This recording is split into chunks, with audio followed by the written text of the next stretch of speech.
Hello again, Peter Knight here, and this voiceover video is part of the online resource for session number 3 of the Geomorphology lectures in the Regional Land Systems module. In this session we're talking about sediment transfer and debris fluxes, and we're looking at a particular case study of one process environment. And so this is a case study about West Greenland and the ice marginal land system at the edge of the Greenland ice sheet. This is the area that we're going to be talking about. You can see where we are on the map on the right hand side here of Greenland. We're just above the Arctic Circle on the west coast of Greenland, and this satellite image shows you the region that we're looking at. Here's the edge of the ice sheet, and you can see some supraglacial lakes in this area, and the lake-free zone towards the edge of the ice sheet. Here's the ice sheet margin, and here's the ice-free land between the ice sheet margin and the west coast of Greenland. And this is Kangerlussuaq, formerly known as Sondre-Strömfjord, coming in to the place where you're actually about to land on our virtual field trip. We're going to land here, we're going to walk out to the ice margin, and we're going to have a little look around. And there's a lot to see here. We're looking at the ice sheet, the ice margin, we have the ice-free zone, we have the fjords, we have fluvial systems, obviously we have the glacial system, and we've got the coast. This view is about 150 miles across, and it gives you a nice broad overview of what you might consider at the broadest scale to be the ice marginal land system. Now that's an interesting question for you to be thinking about. Is the ice marginal land system just something tiny at this scale, or does the ice marginal land system stretch over a much bigger area?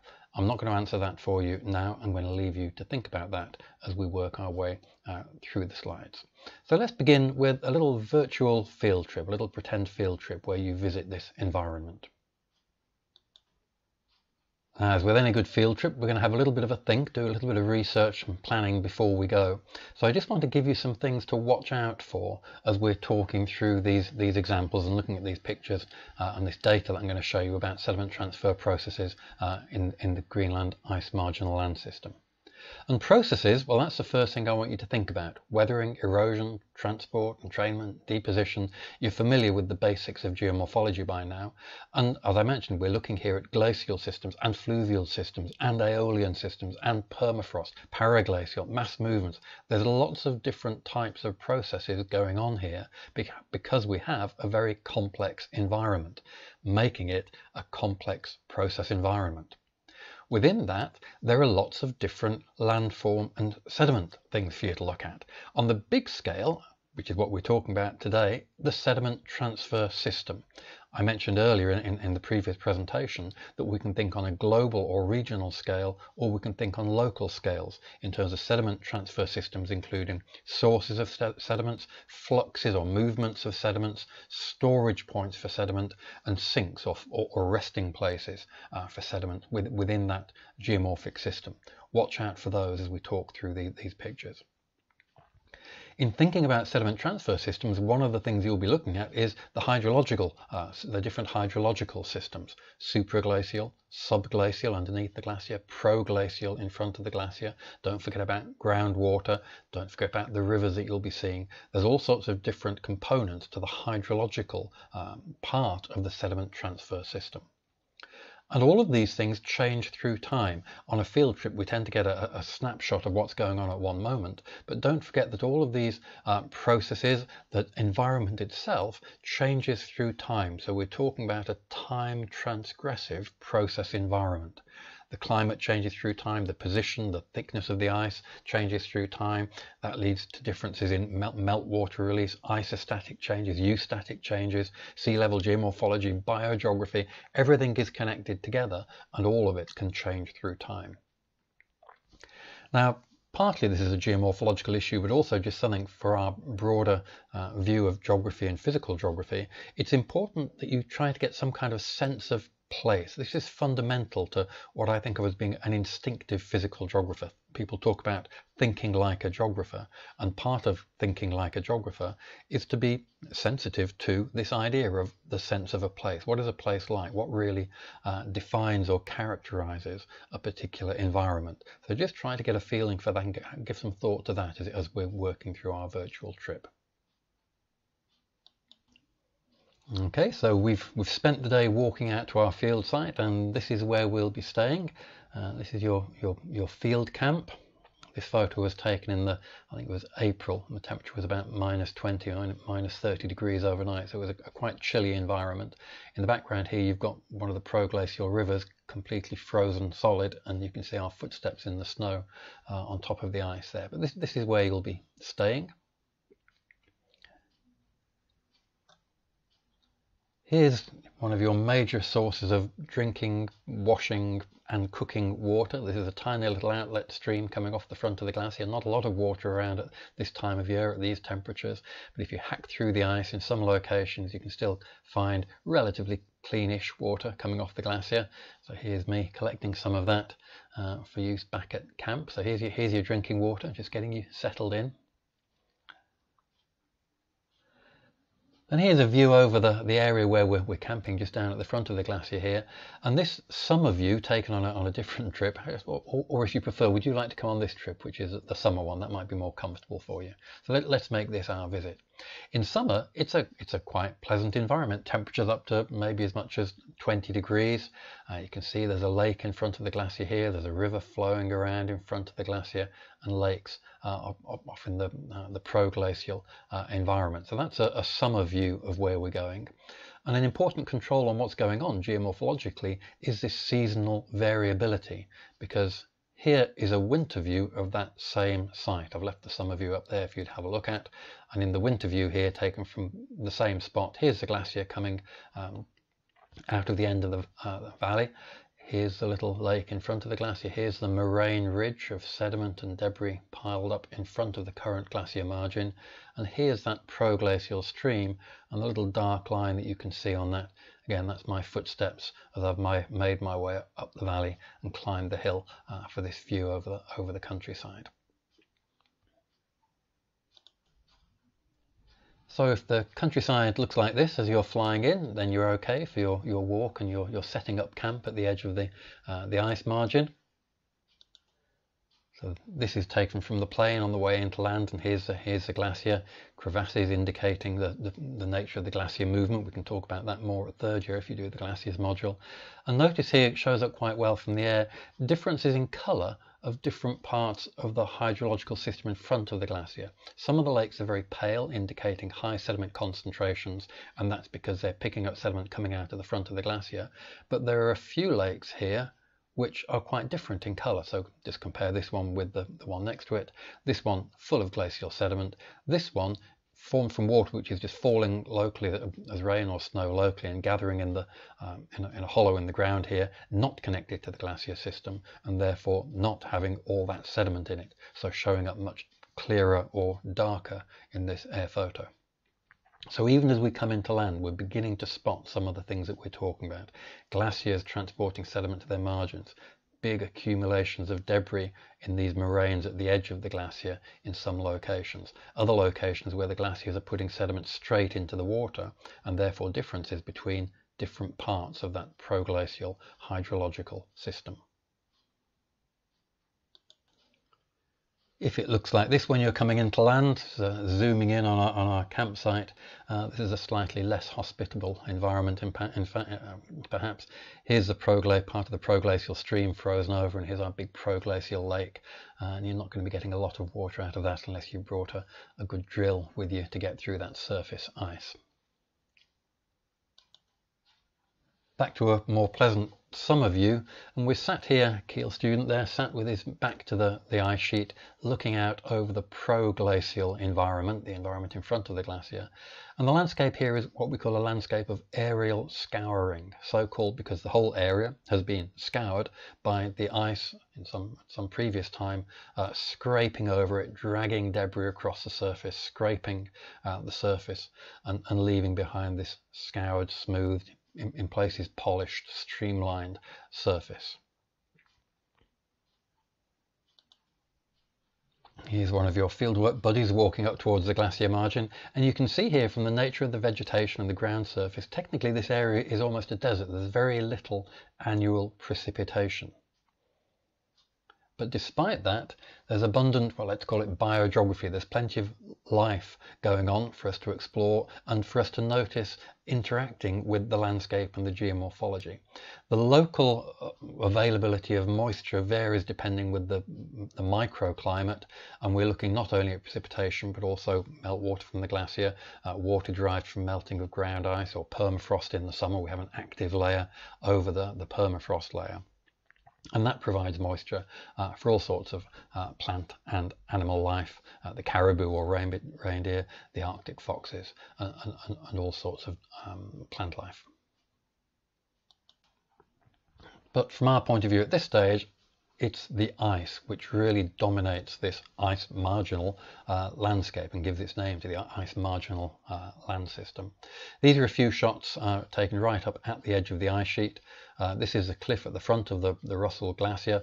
Because it's travelling up an adverse slope, the water, proglacial water, the proglacial river is kind of held back against the front of the glacier. So as the glacier is advancing, the water is undercutting, and the front of the glacier is constantly carving into the river, which then carries away most of the ice debris as it falls forward. This is taken shortly after a big series of ice collapses, and you can see here, perched on a little bit of rock poking up through the river, there's a bit from the last ice avalanche. You can see also a little bit of it back here against the ice margin. This ice avalanche would have covered all of this, then the water pushed it out of the way, just leaving this little column of avalanche ice left behind on that pedestal of rock. Here in another location at the ice margin, we don't have such a big cliff, and here, even though this was taken in the winter, meltwater is still emerging from underneath the glacier. The temperature, the thermal regime underneath the glacier doesn't necessarily always match the temperature, the weather, the thermal regime outside the front of the glacier. And what's happening in this picture that you can just about pick out here is that water is emerging from underneath the glacier, and as it emerges, it's beginning to freeze on the rocks on the outside. It's colder outside the glacier than it is underneath the glacier, and wherever the sun strikes the glacier, it generates a little bit of meltwater. Then as soon as that water goes into the shade, it freezes again, and you can see lots of icicles on there. So there's a lot of local variability in thermal characteristics, in water availability, and in the behavior of different parts of the system.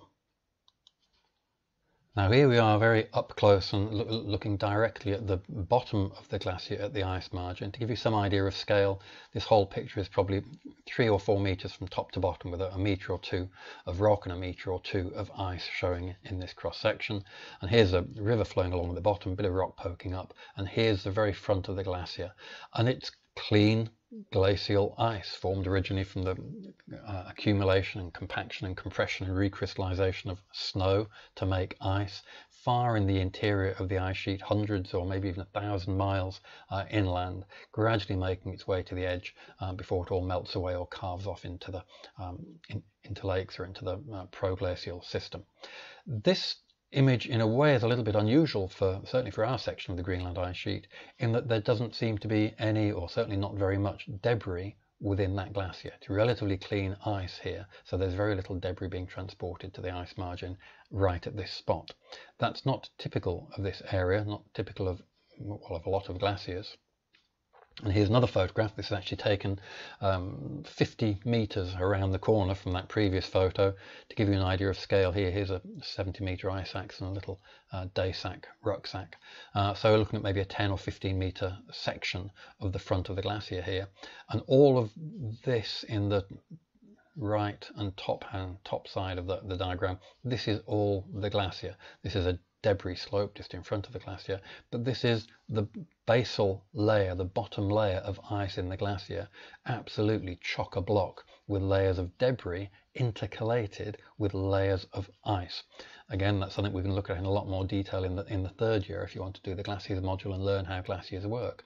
But for today, we're just interested in seeing how much debris there is incorporated within the glacier and being transported to the edge. And this is the starting point for what we're going to be looking at here, the transfer of debris through the glacier and into the proglacial environment.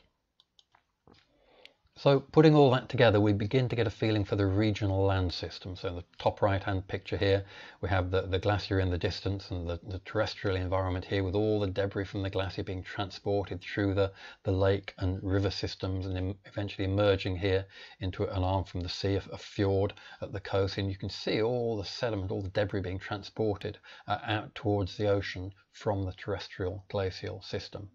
Zooming in now to the smaller scale, here we are right up at the margin of the ice, and again we're seeing part of that same transfer network or transfer system from the glacier, water and debris coming out of the glacier, large amounts of debris building up this ice marginal moraine.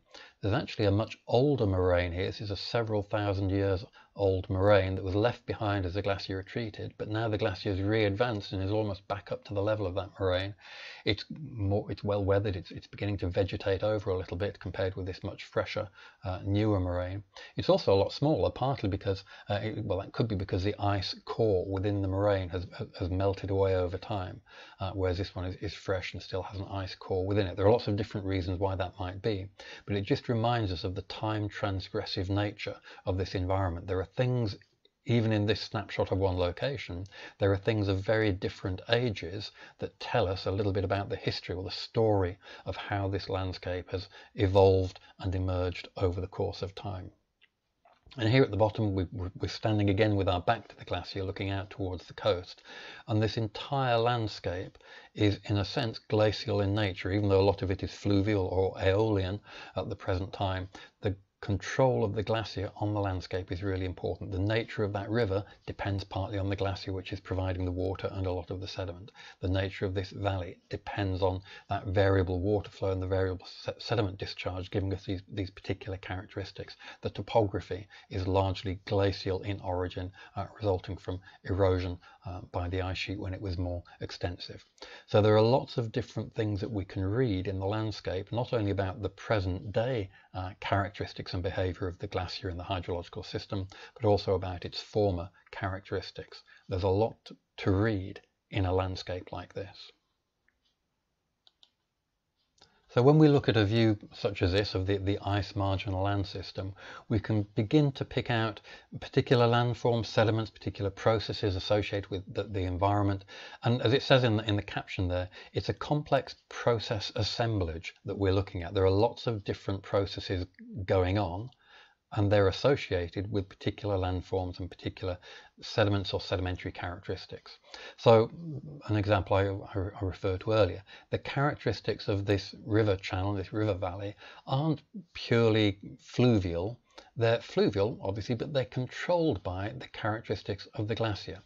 Because the glacier releases a lot of water at some times of year and no water at other times of year, because it has a huge sediment supply being poured into this river system, it's that variability in the hydrological flux in the water supply and the abundance of debris that gives us this kind of braided river pattern, which is characteristic of proglacial environments. Even if you couldn't see the glacier in the background, you could look at the characteristics of this river, either in terms of the sediment that it's carrying or the morphology of the channel, and you would be able to infer or read the fact that this is coming from a glacial environment. And it's that connectedness of the different parts of the system which is interesting to think about.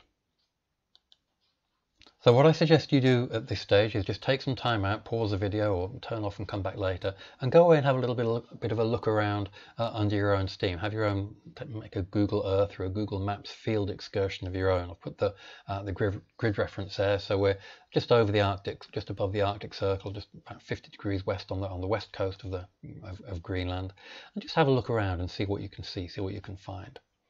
And what I'd like you to be focusing on is, what is it that you now want to find out more about? I've given you a few ideas to think about. You'll come up with more when you're looking at your own images or looking at your own Google Earth data. What do you want to find out more about? There are lots of different ways that you can approach landscape, and the questions that you individually will want to get answers to are going to depend on how you individually are approaching this landscape. I'm just going to give you a few example questions here, the kinds of things that students sometimes throw back at me when I do this in a classroom and say, what do you want to know more about? These are the kinds of questions that students sometimes ask. At one end, we have very clearly geomorphological questions. What is the annual flux of debris through that ice margin? I talk about debris being provided, being supplied and transferred and deposited. Well, how much debris are we talking about here? Is it significant amounts? How does it compare with other types of land system and so on? That will be an interesting question to pursue, and in fact that's the one that we are going to pursue later in this session. But you could also ask questions about what it's like to go and visit those areas. What would it be like if you actually did have your own field trip out there, either as part of a group or if you went out there by yourself? What would that be like? What kind of experiences might you have exploring in that kind of environment? Another very geographical question here. Well, we're talking about the ice marginal land system. Where are the boundaries of that? How far do you go away from the actual literal edge of the ice before you stop thinking of yourself as being in an ice marginal environment? You could go out into the middle of the deep ocean and things are still being affected by the glacier indirectly in some ways. So would that still count as being ice marginal, or is that taking it too far? Where are you going to put your own personal limits to the ice margin, both moving away from the glacier into the proglacial environment, but also moving back onto the glacier away from the margin into the interior of the ice sheet? Where do you stop considering yourself to be in a marginal environment? Do you remember those supraglacial lakes that I showed you in one of the first satellite images of the ice margin? Do they help you to establish a boundary to where the ice marginal region is? Something else for you to think about. And just what does this landscape make you want to do? Does it make you want to go and find out about the science? Does it want you to go and paint it? Does it make you want to go hiking and climb some mountains and go fertling about on the glaciers? What does it make you want to do? Don't forget, when you're studying geomorphology, when you're studying landscape, it isn't only about the science, it's also about your involvement with and your engagement with landscape.